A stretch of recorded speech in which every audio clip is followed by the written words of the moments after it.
Doctor Mohammad ইউনূসকে অন্তর্বর্তীকালীন সরকার হিসেবে ঘোষণা। প্রস্তাবিত সরকার বাদে কোনো ধরনের সরকার কিন্তু মেনে নেওয়া হবে না। প্রধানমন্ত্রী শেখ হাসিনার পদত্যাগের পর দেশের ক্ষমতা বুঝে নিয়েছেন সেনাপ্রধান ওয়াকারুজ্জামান। বিকেল 4টায় জাতির উদ্দেশ্যে দেওয়া ভাষণে সেনাপ্রধান এ তথ্য জানান।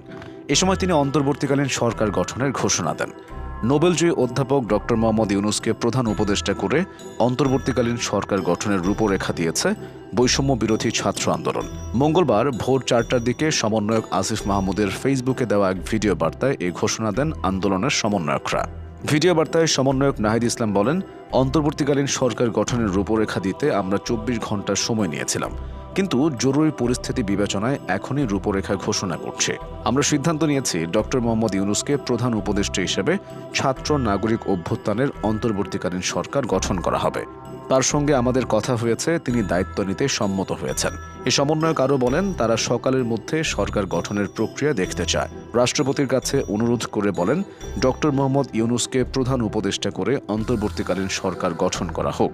অন্তর্বর্তীকালীন সরকারের বাকি সদস্যদের নামও তারা সকালের মধ্যে ঘোষণা করবে।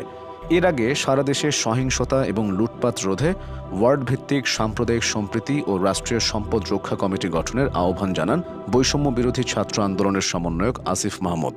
সোমবার দিবাগত রাত 1:30টায় তিনি সামাজিক যোগাযোগ মাধ্যম ফেসবুকে এক পোস্টে এই আহ্বান জানান। তিনি সারা দেশে স্ব-উদ্যোগে ওয়ার্ড ভিত্তিক সাম্প্রদায়িক সম্প্রীতি এবং রাষ্ট্রীয় সম্পদ রক্ষা কমিটি গঠনের জন্য ছাত্র নাগরিক অভ্যুত্থানের সকল অংশগ্রহণকারী এবং আপামর জনতার প্রতি আহ্বান জানান আসিফ মাহমুদ। দ্রুত বাস্তবায়নে এখনই প্রয়োজনীয় পদক্ষেপ গ্রহণ করতে চান তিনি। দেশ গঠনে সচেষ্ট হওয়ার আহ্বান করেন তিনি। অপর এক পোস্টে তিনি বলেন, আওয়ামী নৈরাজ্য ও ঘৃণ্য রাজনীতি প্রসূত এই সাম্প্রদায়িক উস্কানি, হামলা এবং সকল লুটতরাজ রুখে দেওয়ার জন্য ছাত্র নাগরিকের প্রতি জোরালো আহ্বান থাকল। আপনারা আপনাদের নিজ নিজ এলাকার মসজিদ থেকে এই সাম্প্রদায়িক হামলা রুখে দেওয়ার ঘোষণা দিন এবং হিন্দু, খ্রিস্টান, বৌদ্ধসহ অন্য ধর্মাবলম্বী নাগরিকদের যান ও মালের নিরাপত্তা নিশ্চিত করুন। আওয়ামী সন্ত্রাস রুখে দিতে হবে, সবাই এগিয়ে আসুন। এর আগে সোমবার দুপুরে 2:30টায় বঙ্গভবন থেকে একটি সামরিক হেলিকপ্টারে শেখ হাসিনা দেশ ছাড়েন। এ সময় তার ছোট বোন শেখ রেহানার সঙ্গে ছিলেন।